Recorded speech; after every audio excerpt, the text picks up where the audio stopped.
ने पता नहीं गालिबन इनायतुल्लाह मरहूम की बात है, एक गुजरे हैं कालम निगार या कुदरतुल्लाह शाहब की, कहते हैं कि मैं किसी ने उनसे कहा कि तुम किसी से कुछ लेते नहीं, खुददारी कैसे सीखी? तो कहने लगे एक महंगे होटल में रोटी खाने गया, तो उस महंगे होटल का जो चौकीदार बाबा था ना, वो सर्दियों में इस तरह के कपड़े पहन के आया कि ठिठर रहा था, कांप रहा था। तो मैंने आगे बढ़ के कहा कि बाबा तेरे पास मोटे कपड़े कोई नहीं? कहता बेटा होते तो मैंने पहने ना होते। तो कहते मैंने कहा कि इस वक्त रात सारी तूने ड्यूटी करनी है तो इन्हीं कपड़ों में रहोगे? तो कहते हैं कि वो कहने लगा हाँ बेटे क्या बताऊं, 4 बच्चे, बूढ़ा हूं, उनकी नौकरी करनी होती है और उन 4 बच्चों में सिर्फ बेटियां हैं, बेटा है कोई नहीं मेरे पास। तो मैं तो आज चाय पीनी थी तो मेरी बीवी मुझे कह रही थी कि थोड़ी सी पत्ती और 1 कप दूध घर में पड़ा है, बच्चे सोते हैं तो आपको बना के देती हूँ। तो कहते मैं तो चाय इस तरह पीता हूँ जिस तरह दवाई पी जाती है। तो मैं ना वो थोड़ी सी, सब रोगां दा रोग मोहम्मद जिसका नाम गरीबी, तो मैंने वो चाय मेरी बीवी बना के लाइया। तो मैंने कहा भली माना तुझे भी ठंड लग रही होगी थोड़ी, तू भी पी ले। तो उसने कहा नहीं आपने सारी रात चौकीदारा करना है, आप पिए। कहते मैं पी के आ गया हूँ।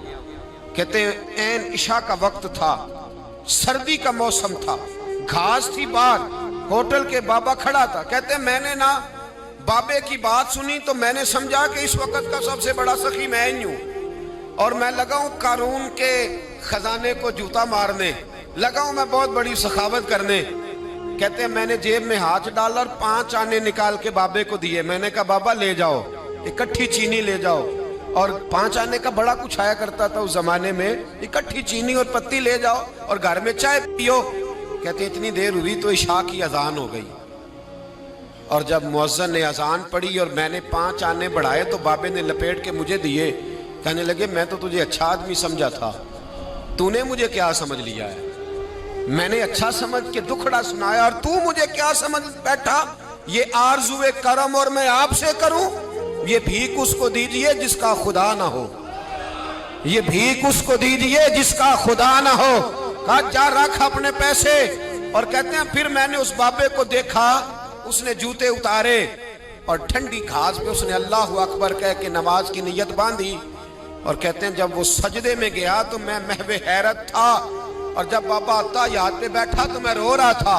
मेरा दोस्त कहने लगा क्या हुआ? मैंने कहा आज मुझे समझ में आया है, इय्याका नअबुदु व इय्याका नस्तईन। आज बात समझ में आई है, आज समझ में आया, इय्याका नअबुदु व इय्याका, ये आज मसला समझ में आया है। कहते हैं उस बुजुर्ग ने सलाम फेरा और कहने लगा तू अभी गया नहीं? मैंने कहा बाबा मैं तेरे जलवे देख रहा हूँ, मेरा तोहफा कबूल क्यों नहीं किया? तो कहते हैं बाबा रो पड़ा। कहने लगा बेटा अगर 5-5 आने मांग के खाने होते तो मैं रात को सर्दियों में मजदूरियां ना करता, अपने पैसे घर ले जा। मेरा रब मुझे मेहनत के साथ इतना देता है कि मैं बेटियां भी पाल लेता हूं और रोटी खा के सोता हूं। तो जब मुझे अल्लाह ने मोहताज नहीं किया तो मैं मोहताजी क्यों दिखाता फिरूं? कहते मैं सारी जिंदगी उसको दुआएं देता रहा, खुदारा खुदार बनो, खुदार बनो, खुदार बनो।